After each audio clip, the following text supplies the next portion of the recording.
अस्सलाम वालेकुम। मेरा नाम कदस बट। इस वीडियो में आपके साथ मैंने आज की अभी तक की जो ताज़ा तरीन अपडेट्स हैं, खसूसन वो वाली अपडेट्स और न्यूज़ जो अमेरिका में मियामी में होने वाली बिटकॉइन कॉन्फ्रेंस से निकल रही हैं, वो सारी अपडेट्स, वो सारे पॉजिटिव वाइब्स, वो सारे बुलिश वाइब्स, वो मैंने आपके साथ शेयर करने हैं।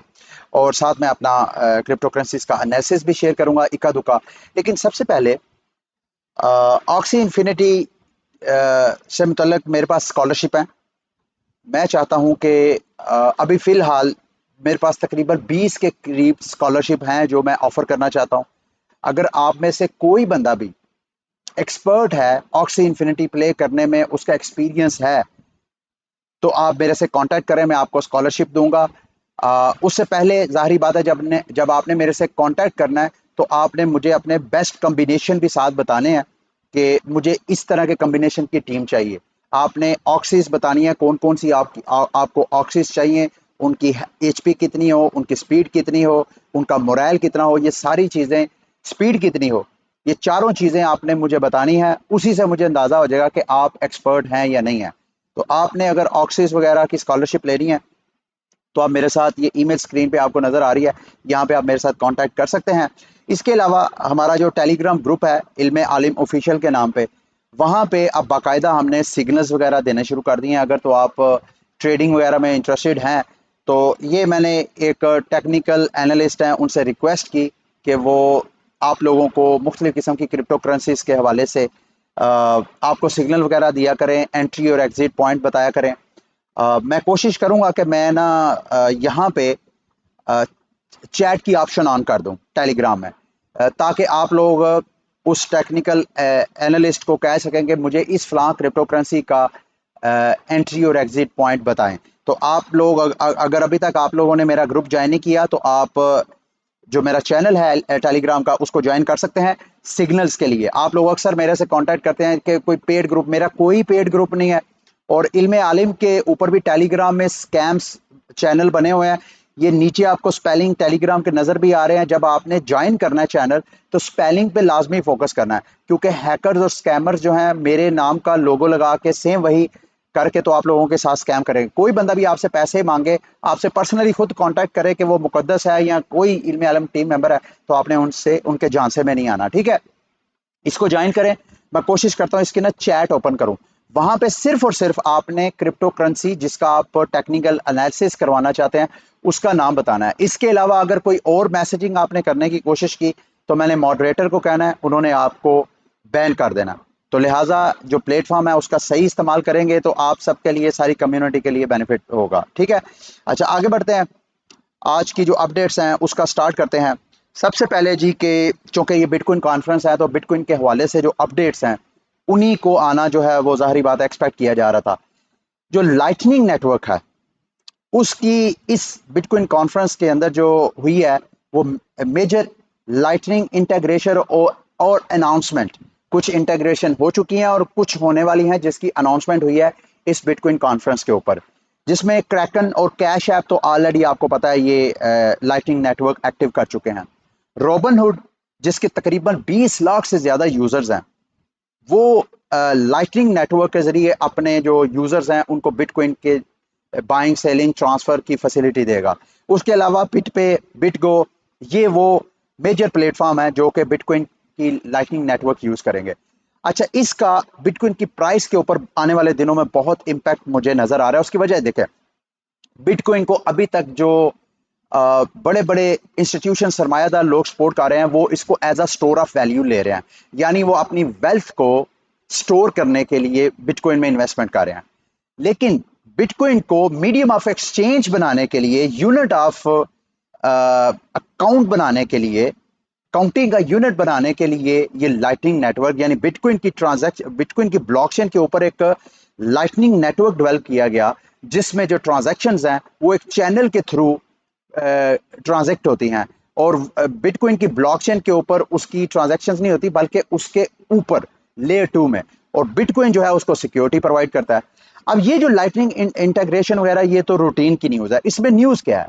न्यूज़ ये है मेरे दोस्तों भाइयों कि ये इरादा कर रहे हैं, मेरा ख्याल है जो स्ट्राइक कंपनी का मालिक है वो इस तरह का सेटअप करना चाह रहा है कि अभी जो लाइटनिंग नेटवर्क में ट्रांजैक्शंस होती हैं वो one channel to one channel है। फॉर एग्जांपल आपने मैकडोनल्ड पे जाना है तो मैकडोनल्ड का अपना बिटकॉइन लाइटनिंग नेटवर्क एक चैनल होगा, उस चैनल के जरिए ही आप ट्रांजैक्शन कर सकते हैं। अगर आप मैकडोनल्ड की बजाय किसी और केएफसी चले जाते हैं और केएफसी का अपना बिटकॉइन लाइटनिंग नेटवर्क चैनल होगा तो वहां के यूजर सिर्फ वहीं पे बिटकॉइन की ट्रांजैक्शन कर सकेंगे।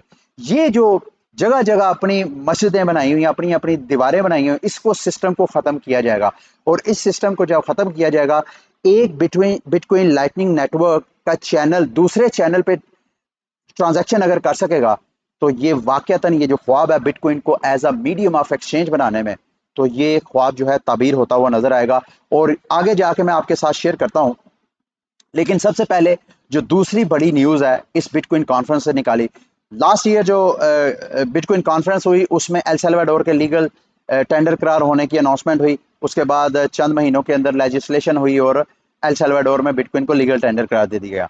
अभी ये जो सैमसन माओ हैं जिन्होंने बिटकॉइन में एल सल्वाडोर में बिटकॉइन बॉन्ड के आर्किटेक्ट उसे आप कह सकते हैं, उन्होंने कल की कॉन्फ्रेंस में 3 और मुख्तलिफ कंट्रीज स्टेट्स के बारे में अनाउंसमेंट की है कि वो बिटकॉइन को लीगल टेंडर करार देने लगे हैं।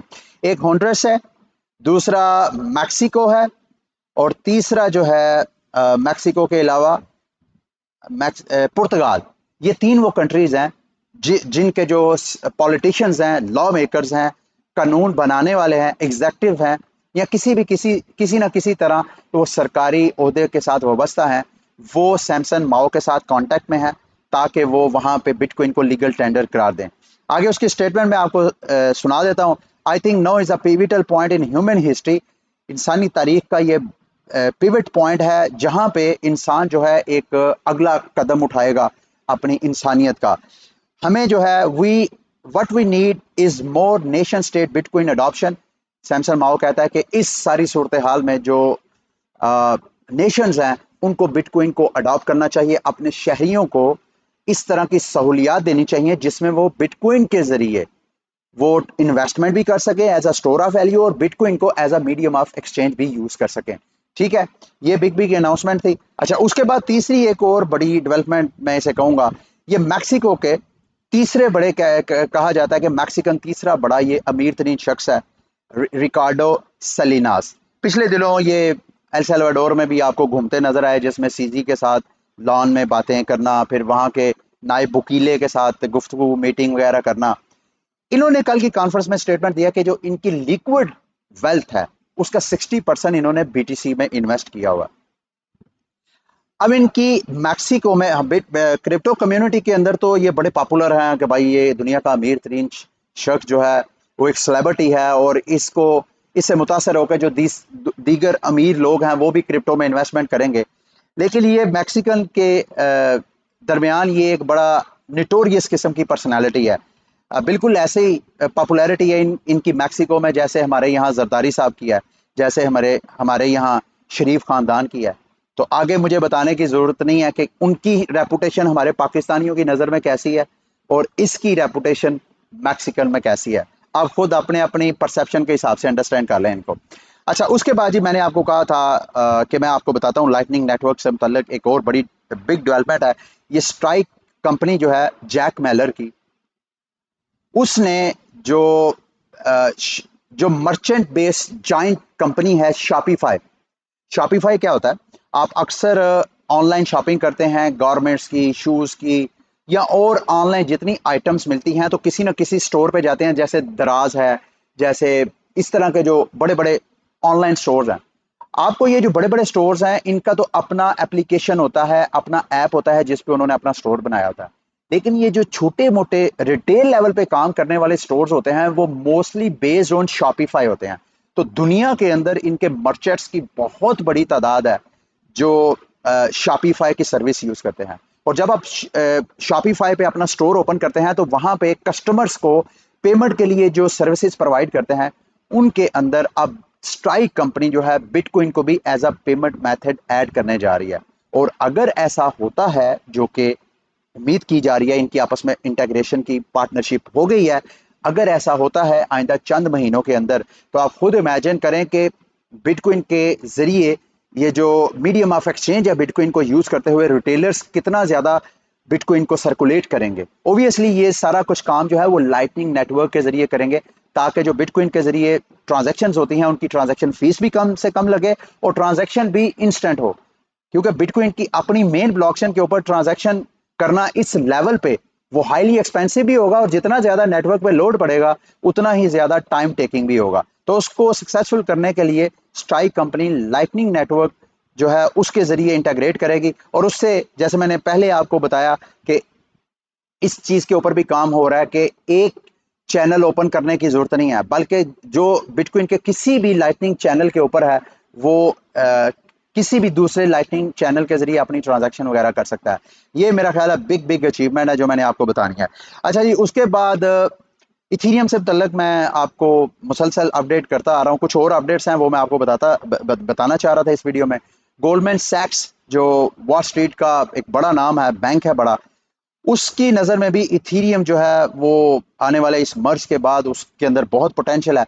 वॉल स्ट्रीट जायंट गोल्डमैन सैक्स group is is planning to launch, and ये अपना इथीरियम के ऊपर इथीरियम ऑप्शंस का ओटीसी लॉन्च करना चाह रहे हैं, जिससे क्या होगा कि वो अपने इन्वेस्टर्स को ऑप्शन ट्रेडिंग की फैसिलिटी देंगे उस ओटीसी के जरिए। और थोड़ा सा as Goldman Sachs team shared yesterday the growing number of investment bank clients are shifting to Ether। तो Goldman Sachs जो है वो इथीरियम के बारे में पॉजिटिव है। इसके अलावा दूसरा एक और बैंक है जी, बर्क ने भी डील की है और अमेरिकन बैंक्स के साथ उनके कस्टमर्स के साथ, कि वो भी चाहते हैं कि जहां वो बिटकॉइन को अपने कस्टमर्स को बिटकॉइन एक्सपोज करवाते हैं ताकि वो बिटकॉइन में इन्वेस्टमेंट करें, अब वो इथीरियम में भी अपने बैंक्स के इन्वेस्टर्स को, अपने यूजर्स को वो फैसिलिटी देंगे कि वो इथीरियम वगैरह बाय करें। तो ये भी एक तरह की पॉजिटिव न्यूज़ है। इसके अलावा billionaire mark Cuban crypto celebrities में इनका शुमार होता है, जैसे इलन मस्क है, उस स्टेचर के तो नहीं है लेकिन इनका भी बड़ा इम्पैक्ट है। तो मार्क क्यूबन भी बड़ा बुलिश है जी, ये जो इथीरियम का मर्ज होना है जून जुलाई में जाके, तो उस को भी आपने ज़हन में रखना है। उसके अलावा इथीरियम से मुतल्लिक एक और चीज़ मैं आपको बताता चलूँ, इंस्टाग्राम, रेडिट, कोइनबेस और गेम स्टॉप, ये जितने अपने एनएफटी मार्केट प्लेस आने वाले वक्तों में लॉन्च करने का इरादा रखते हैं, ये सारे का सारा ये इथीरियम की ब्लॉकचेन के ऊपर लॉन्च करेंगे। हालांकि अगर हम एनएफटी में इथीरियम का कंपटीटर देखें तो वो सोलाना नजर आता है। तो इनमें से जितनी बिग जाइंट ये कंपनीज चारों का मैं नाम ले रहा हूँ, इनमें से कोई कंपनी भी ऐसी नहीं है जो कि अदर देन इथीरियम थिंक कर रही है, और अगर ऐसा होगा तो ओबियसली इथीरियम के लिए एक बुलिश न्यूज़ है।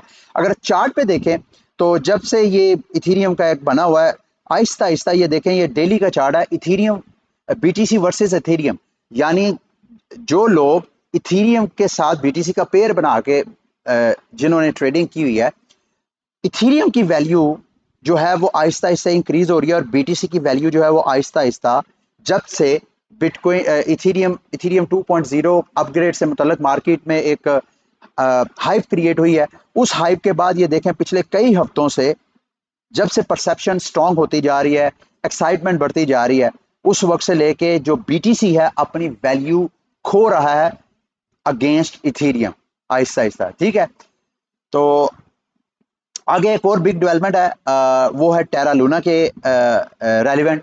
टेरा से मुतल्लिक भी आपको पिछले कई बुलेटिन में बताता आ रहा हूँ।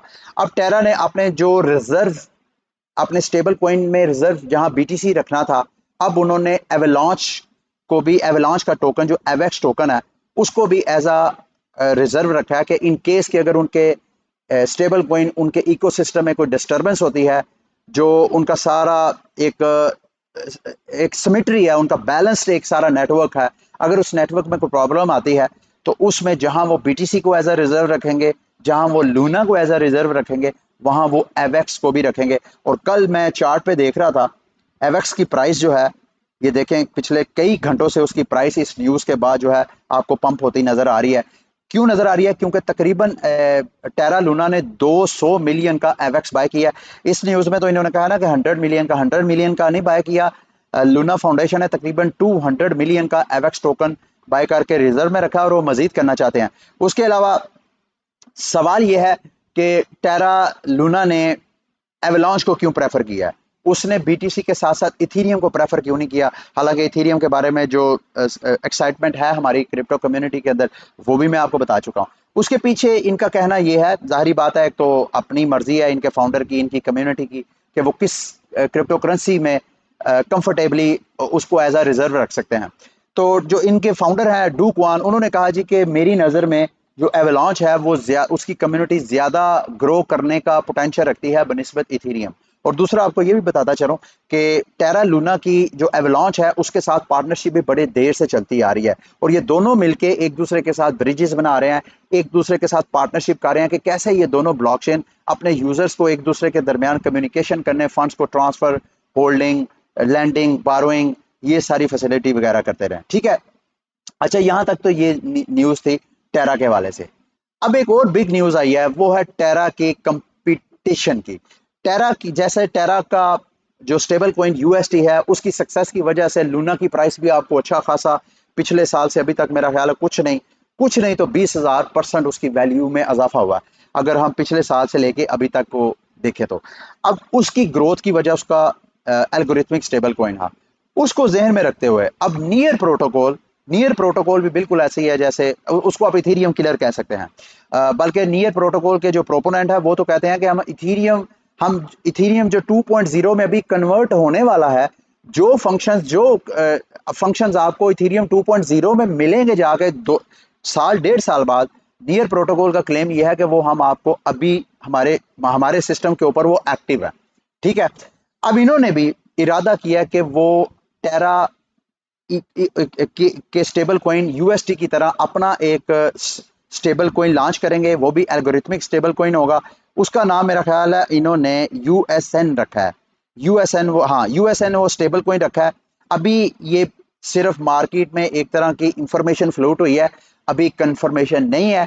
अगर ऐसा होता है तो कह वो ये रहे हैं, जो मार्केट के एनालिस्ट हैं, जो ऑब्जर्वर हैं, वो ये कह रहे हैं कि जब ये अपना स्टेबल कॉइन लॉन्च करेंगे बिल्कुल उसी तरह का मॉडल जिस तरह का टेरा लूना का है, और साथ वो 20% एनुअल एपीआर भी साथ ऑफर करवाएंगे, जैसे कि आपको यूएसटी पे 19.49% पर एनम मिलता है यील्ड। इसी तरह अगर ये 20% करवाएंगे तो जो टेरा को अच्छा खासा कंपटीशन मिलेगा, और उससे क्या होगा कि नियर का अपना टोकन, या जब ये अपना स्टेबल कॉइन लॉन्च करेंगे तो उसके अगेंस्ट उसको पैच रखने के लिए $1 के अगेंस्ट जो टोकन भी वो साथ मैच करेंगे, उस टोकन की प्राइस भी अच्छी खासी पंप करेगी।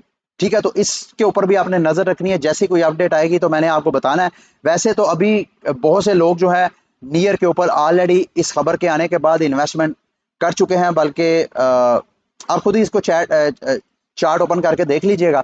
तो अगर ये अभी कंफर्म न्यूज नहीं है, मैं अगर का वर्ड यूज कर रहा हूं, अगर ऐसा होता है तो हमें जो इस वक्त यूएसटी का जो टीवीएल है वो तकरीबन $29 बिलियन के करीब है, जबकि अगर हम नियर का टीवीएल देखें तो मेरा ख्याल है लेस देन $1 बिलियन है।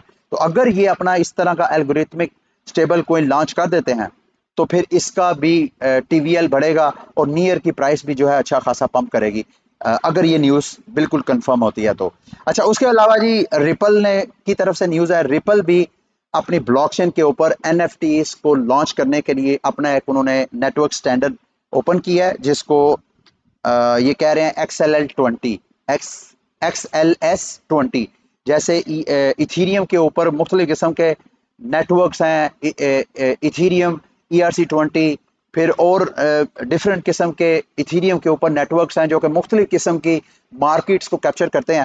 तो XRP के जो कि पहले स्मार्ट कॉन्ट्रैक्ट बेस नहीं था, अब वो भी जाहिर बात है अगर उसने सर्वाइव करना है इस मार्केट के अंदर, जिस मार्केट में ज्यादातर वही ब्लॉकचेन में इन्वेस्टमेंट आती है जो कि स्मार्ट कॉन्ट्रैक्ट बेस होते हैं, जिसके ऊपर कई टोकन्स, जिसके ऊपर कई गेम्स, जिसके ऊपर कई जो है वो NFTs प्रोजेक्ट लॉन्च होते हैं। तो अगर XRP भी ऐसे करता है तो आने वाले वक्तों में ओब्वियसली इस न्यूज़ की वजह से XRP की प्राइस जो है वो पंप कर सकती है। अगर हम चार्ट पे XRP की तरफ देखें तो पिछले कई हफ्तों से, ये देखें डेली का चार्ट है XRP का, पिछले कई हफ्तों से आप देखें कि XRP की प्राइस एक खास प्राइस रेंज में ट्रेड हो रही है, ऐसे जैसे बिल्कुल इन्वेस्टर्स का इसके ऊपर कोई एतमाद ही नहीं है, और सारे इन्वेस्टर इस बात का इंतजार कर रहे हैं कि SEC का XRP के हवाले से क्या फैसला आता है। अगर तो अमेरिका की सिक्योरिटी एंड एक्सचेंज कमीशन अपना केस हार जाती है तो XRP की प्राइस अच्छी खासी पंप करेगी।